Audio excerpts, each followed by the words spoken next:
ਅਯਾਸ਼ ਪਤਨੀ ਦੀ ਕਿਵੇਂ ਹੋਈ ਵੀਡੀਓ ਵਾਇਰਲ। ਅੱਜ ਇਸ ਕਹਾਣੀ ਵਿੱਚ ਤੁਹਾਨੂੰ ਦੱਸਾਂਗਾ। ਦਰਅਸਲ ਇੱਕ ਔਰਤ ਹੈ ਜਿਸ ਦਾ ਪਤੀ ਫੌਰਨ ਗਿਆ ਹੋਇਆ ਸੀਗਾ, ਲੇਕਿਨ ਉੱਥੇ ਕਿਸੇ ਸੜਕ ਹਾਦਸੇ ਦੇ ਵਿੱਚ ਉਸ ਦੀ ਮੌਤ ਹੋ ਜਾਂਦੀ ਹੈ। ਪਿਛਲੇ 15 ਸਾਲਾਂ ਤੋਂ ਉਹ ਫੌਰਨ ਦੀ ਜ਼ਮੀਨ ਤੇ ਰੋਜ਼ੀ ਰੋਟੀ ਕਮਾ ਰਿਹਾ ਸੀ। ਘਰ ਪੈਸੇ ਭੇਜੇ ਜਾ ਰਹੇ ਸਨ, ਘਰ ਦੇ ਮੈਂਬਰ ਐਸ਼ ਪ੍ਰਸਤੀ ਕਰ ਰਹੇ ਸਨ। ਔਰ ਖਾਸ ਕਰਕੇ ਜੇ ਉਸ ਦੀ ਔਰਤ ਦੀ ਗੱਲ ਕਰੀਏ ਤਾਂ ਉਹ ਔਰਤ ਜਿਹੜੀ ਹੈ ਉਹ ਦਿਨੋਂ ਦਿਨ ਐਸ਼ ਪ੍ਰਸਤੀ ਦੇ ਵਿੱਚ ਡੁੱਬਦੀ ਨਜ਼ਰ ਆ ਰਹੀ ਹੈ। ਦਰਅਸਲ ਉਸ ਔਰਤ ਦਾ ਕੁਝ ਵਿਅਕਤੀਆਂ ਦੇ ਨਾਲ ਗਲਤ ਚੱਕਰ ਸੀ, ਲੇਕਿਨ ਉਹ ਜਿੰਨੇ ਪੈਸੇ ਉਸ ਦਾ ਪਤੀ ਭੇਜਦਾ, ਉਹ ਲੋਕ ਕਦੇ ਉਸ ਨੂੰ ਸ਼ਿਮਲੇ ਲੈ ਜਾਂਦੇ, ਕਦੇ ਰਾਜਸਥਾਨ ਲੈ ਜਾਂਦੇ, ਕਦੇ ਕਿਤੇ ਲੈ ਜਾਂਦੇ ਔਰ ਉੱਥੇ ਉਸ ਦੇ ਨਾਲ ਨਾਲੇ ਤਾਂ ਬਣਾਉਂਦੇ ਸਰੀਰਕ ਸੰਬੰਧ ਔਰ ਨਾਲੇ ਉਸ ਦੇ ਕੋਲੋਂ ਪੈਸੇ ਖਾ ਪੀ ਜਾਂਦੇ। ਲੇਕਿਨ ਹੌਲੀ ਇਹ ਗੱਲਾਂ ਛੁਪੀਆਂ ਨਹੀਂ ਰਹਿੰਦੀਆਂ। ਇੱਕ ਵਾਰ ਉਹ ਜਦੋਂ ਸ਼ਿਮਲੇ ਗਏ ਤਾਂ ਜਿਸ ਹੋਟਲ ਦੇ ਵਿੱਚ ਉਹ ਰੁਕੇ ਹੋਏ ਸਨ, ਉਸੇ ਹੀ ਹੋਟਲ ਦੇ ਵਿੱਚ ਉਸ ਮੁਹੱਲੇ ਦਾ ਇੱਕ ਬੰਦਾ ਹੋਰ ਆਪਣੇ ਪਰਿਵਾਰ ਨਾਲ ਰੁਕਿਆ ਹੋਇਆ ਸੀ। ਅਚਾਨਕ ਜਦੋਂ ਉਸ ਦੀ ਨਜ਼ਰ ਉਸ ਔਰਤ ਤੇ ਪਈ ਤਾਂ ਉਸਨੇ ਕਿਹਾ ਕਿ ਇਹ ਤਾਂ ਸਾਡੇ ਮੁਹੱਲੇ ਦੀ ਔਰਤ ਹੈ, ਪਰ ਇਸ ਹੋਟਲ ਵਿੱਚ ਇਹ ਕੀ ਕਰ ਰਹੀ ਹੈ। ਬਾਰ-ਬਾਰ ਪੁੱਛਣ ਤੋਂ ਬਾਅਦ ਜਦੋਂ ਉਸ ਔਰਤ ਨੇ ਉਸ ਬੰਦੇ ਵੱਲ ਵੇਖਿਆ ਤਾਂ ਉਸ ਦੇ ਹੋਸ਼ ਉੜ ਗਏ, ਪਰ ਉਸਨੇ ਇੱਕਦਮ ਆਪਣੀ ਪਹਿਚਾਣ ਬਦਲ ਲਈ ਔਰ ਉਹ ਕਿਤੇ ਨਾ ਕਿਤੇ ਔਰਤ ਦੇ ਜ਼ਿਹਨ 'ਚ ਸ਼ੱਕ ਸੀਗਾ ਕਿ ਇਹ ਉਹੀ ਹੈ ਜਾਂ ਕੋਈ ਹੋਰ ਹੈ। ਖੈਰ, ਉਸ ਆਦਮੀ ਨੇ ਕਿਹਾ ਕਿ ਮੈਂ ਇਸ ਔਰਤ ਤੋਂ ਤਕਰੀਬਨ ਦੂਰ ਰਹਾਂ ਔਰ ਇਸ ਦੀ ਮੈਂ ਪੈਰਵਾਈ ਕਰਾਂ ਕਿ ਅਸਲ ਵਿੱਚ ਇਹ ਕਿਸ ਤਰ੍ਹਾਂ ਆਈ ਹੈ, ਕੀ ਕਾਰਨ ਹੈ। ਔਰ ਥੋੜੀ ਦੇਰ ਬਾਅਦ ਜਦੋਂ ਉਸ ਦੇ ਨਾਲ ਉਸੇ ਦੇ ਮਹੱਲੇ ਦੇ ਬੰਦੇ ਦੋ ਉਸ ਦੇ ਨਾਲ ਤੁਰੇ ਜਾਂਦੇ ਵੇਖੇ ਤਾਂ ਸੱਚਮੁੱਚ ਉਹ ਹੱਕਾ ਬੱਕਾ ਰਹਿ ਗਿਆ ਕਿ ਇੱਕ ਵਿਧਵਾ ਔਰਤ ਜਿਹੜੀ ਹੈ ਉਹ ਹੋਟਲ ਦੇ ਵਿੱਚ ਗੈਰ ਮਰਦਾਂ ਨਾਲ ਕੀ ਕਰ ਰਹੀ ਹੈ। ਲੇਕਿਨ ਜਦੋਂ ਇਹ ਗੱਲਾਂ ਬਾਤਾਂ ਹੁੰਦੀਆਂ ਗਈਆਂ ਤੇ ਉਸਨੇ ਆਪਣੇ ਬੱਚਿਆਂ ਨੂੰ, ਪਰਿਵਾਰ ਨੂੰ ਸਭ ਕੁਝ ਦੱਸਿਆ ਤਾਂ ਉਹਨਾਂ ਦੀ ਗੱਡੀ ਦੇ ਪਿੱਛੇ ਆਪਣੀ ਗੱਡੀ ਲਾ ਲਈ। ਹੁਣ ਉਹ ਔਰਤ ਜਿਹੜੀ ਹੈ ਉਹ ਸ਼ਰੇਆਮ ਉਹਨਾਂ ਬੰਦਿਆਂ ਦੇ ਨਾਲ ਸਫ਼ਰ ਕਰ ਰਹੀ ਹੈ, ਹੱਸਦੀ ਖੇਡਦੀ ਹੈ ਔਰ ਉਹ ਲੋਕ ਵੀ ਇਸ ਤਰ੍ਹਾਂ ਉਸ ਨੂੰ ਇਸਤੇਮਾਲ ਕਰ ਰਹੇ ਨੇ ਕਿ ਜਿਵੇਂ ਇੱਕ ਹੱਕ ਹੁੰਦਾ ਹੈ ਕਿ ਇਸ ਔਰਤ ਤੇ ਮੇਰਾ ਹੱਕ ਹੈ।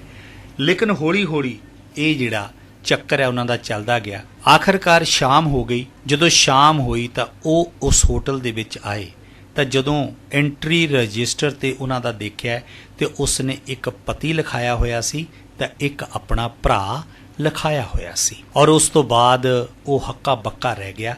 ਉਸਨੇ ਮੈਨੇਜਰ ਨਾਲ ਗੱਲ ਕੀਤੀ ਕਿ ਇਹ ਔਰਤ ਗਲਤ ਹੈ, ਇਸ ਦਾ ਪਤੀ ਮਰ ਚੁੱਕਾ ਹੈ, ਕੋਈ ਇਸ ਦਾ ਭਰਾ ਨਹੀਂ ਹੈ ਤੇ ਕੋਈ ਇਸ ਦਾ ਪਤੀ ਨਹੀਂ ਹੈ। ਖੈਰ, ਹੋਟਲ ਵਾਲਿਆਂ ਨੇ ਕੀ ਕਰਨਾ ਸੀ, ਉਹਨਾਂ ਨੇ ਪੈਸੇ ਲਏ ਔਰ ਉਹਨਾਂ ਨੂੰ ਉੱਥੋਂ ਤੋਰ ਦਿੱਤਾ ਹੈ। ਹੁਣ ਉਹ ਬੰਦੇ ਦੇ ਜ਼ਿਹਨ ਦੇ ਵਿੱਚ ਸੀ ਮੈਂ ਕਿਸੇ ਨਾ ਕਿਸੇ ਤਰ੍ਹਾਂ ਇਹਨਾਂ ਦਾ ਪਰਦਾ ਫਾਸ਼ ਕਰਾਂ। ਉਸਨੇ ਕਿਸੇ ਨਾ ਕਿਸੇ ਤਰ੍ਹਾਂ ਕਰਾ ਕੇ ਕੈਮਰੇ ਜਿਹੜੇ ਉਹ ਔਨ ਕਰਵਾ ਲਏ ਔਰ ਉਹਨਾਂ ਦੀ ਵੀਡੀਓ ਬਣਾ ਦਿੱਤੀ। ਵੀਡੀਓ ਬਣਾਉਣ ਤੋਂ ਬਾਅਦ ਜਦੋਂ ਉਸਨੇ ਸਾਰਾ ਕੁਝ ਵੇਖਿਆ ਤੇ ਉਹ ਹੱਕਾ ਬੱਕਾ ਰਹਿ ਗਿਆ। ਵੀਡੀਓ ਦੇ ਵਿੱਚ ਜੋ ਨਜ਼ਰ ਆਇਆ ਕਿ ਕਿਸ ਤਰ੍ਹਾਂ ਉਹ ਲੋਕ ਬਿਨਾਂ ਕੱਪੜਿਆਂ ਤੋਂ ਕਮਰੇ ਦੇ ਵਿੱਚ ਨੇ, ਉਹ ਔਰਤ ਜਿਸ ਦਾ ਪਤੀ ਇੰਨਾ ਸ਼ਰੀਫ ਰੋਜ਼ੀ ਰੋਟੀ ਲਈ ਬਾਹਰ ਗਿਆ ਹੋਇਆ ਸੀ, ਉੱਥੇ ਉਸ ਦੀ ਡੈਥ ਹੋ ਗਈ। ਉਹ ਕਿਸ ਤਰ੍ਹਾਂ ਰੰਗ ਰਲੀਆਂ ਮਨਾਉਂਦੀ ਹੋਈ ਨਜ਼ਰ ਆ ਰਹੀ ਹੈ। ਉਸਨੇ ਆਪਣੇ ਮਹੱਲੇ ਵਿੱਚ ਆ ਕੇ ਸਾਰੀ ਗੱਲਬਾਤ ਦੱਸੀ ਔਰ ਉਸ ਦੇ ਉੱਪਰ ਬਕਾਇਦਾ ਤੌਰ ਤੇ ਪੁਲਿਸ ਦੀ ਵੀ ਨਜ਼ਰ ਸੀ, ਕਿਉਂਕਿ ਰੋਜ਼ 2 ਆਉਂਦੇ ਸੀ 3 ਜਾਂਦੇ ਸੀ, ਰੋਜ਼ 2 ਆਉਂਦੇ ਸੀ 3 ਜਾਂਦੇ ਸੀ ਔਰ ਹੌਲੀ ਇਹ ਸਿਲਸਿਲਾ ਚੱਲਦਾ ਰਿਹਾ। ਲੋਕਾਂ ਨੂੰ ਵੀ ਸ਼ੱਕ ਪੈਦਾ ਹੋ ਗਿਆ ਔਰ ਹੌਲੀ ਜਦੋਂ ਇਹ ਸ਼ੱਕ ਪੈਦਾ ਹੋਇਆ ਤਾਂ ਲੋਕਾਂ ਨੇ ਪੁਲਿਸ ਨੂੰ ਦੱਸਿਆ। ਪੁਲਿਸ ਨੇ ਆਲਰੇਡੀ ਉਸ ਤੇ ਨਜ਼ਰ ਰੱਖੀ ਹੋਈ ਸੀ ਔਰ ਇੱਕ ਨਾ ਇੱਕ ਦਿਨ ਉਹ ਪਕੜੀ ਗਈ ਹੈ। ਅੱਜ ਉਹ ਐਸ਼ ਪ੍ਰਸਤੀ ਕਰਦੀ ਔਰਤ ਜਿਹੜੀ ਹੈ ਉਹ ਪੁਲਿਸ ਦੇ ਸਲਾਖਾਂ ਦੇ ਪਿੱਛੇ ਆਪਣੀ ਜ਼ਿੰਦਗੀ ਬਸਰ ਕਰ ਰਹੀ ਹੈ। ਇਸ ਦੇ ਵਿੱਚ ਜੋ ਵੀ ਘਟਨਾਵਾਂ ਨੇ ਉਹ ਸਾਰੀਆਂ ਕਾਲਪਨਿਕ ਨੇ, ਅਸਲੀਅਤ ਨਾਲ ਕੋਈ ਲੈਣ ਦੇਣ ਨਹੀਂ ਹੈ। ਹੁਣ ਹੋਵੇਗਾ ਤੁਹਾਡਾ ਮਕਾਨ ਦਾ ਸੁਪਨਾ ਸਾਕਾਰ। ਰੋਟੀ, ਕੱਪੜਾ ਔਰ ਮਕਾਨ ਜ਼ਿੰਦਗੀ ਦੀਆਂ ਅਹਿਮ ਜ਼ਰੂਰਤਾਂ। ਜੀ ਹਾਂ, ਮਹਾਦੇਵ ਬਿਲਡਰਸ ਤੁਹਾਡੇ ਘਰਾਂ ਦੇ ਸੁਪਨੇ ਨੂੰ ਕਰਨਗੇ ਸਾਕਾਰ। ਵਧੀਆ ਕੁਆਲਿਟੀ ਵਾਲਾ ਮਟੀਰੀਅਲ, ਆਧੁਨਿਕ ਟੈਕਨੀਕ ਦੇ ਨਾਲ ਨਵੇਂ ਡਿਜ਼ਾਈਨ ਲੈ ਕੇ ਮਹਾਦੇਵ ਬਿਲਡਰਸ ਬਣਾ ਰਿਹਾ ਹੈ ਤੁਹਾਡੇ ਸੁਪਨਿਆਂ ਦੇ ਘਰਾਂ ਨੂੰ। ਮਹਾਦੇਵ ਬਿਲਡਰਸ ਜੋ ਕਰਦਾ ਹੈ ਸਿਰਫ ਤਾਂ ਸਿਰਫ ਰੈਜ਼ੀਡੈਂਸ਼ੀਅਲ ਕੰਸਟਰਕਸ਼ਨ। ਮਹਾਦੇਵ ਬਿਲਡਰਸ ਲੈਂਦਾ ਹੈ ਜ਼ਿੰਮੇਵਾਰੀ ਤੁਹਾਡੇ ਮਕਾਨ ਦੇ ਪੇਪਰ ਕੰਪਲੀਟ ਕਰਨ ਦੀ। ਮਹਾਦੇਵ ਬਿਲਡਰਸ ਦੀ ਚੰਗੀ ਸੋਚ ਦਾ ਸਬੂਤ ਵਧੀਆ ਮਟੀਰੀਅਲ ਦਾ ਇਸਤੇਮਾਲ।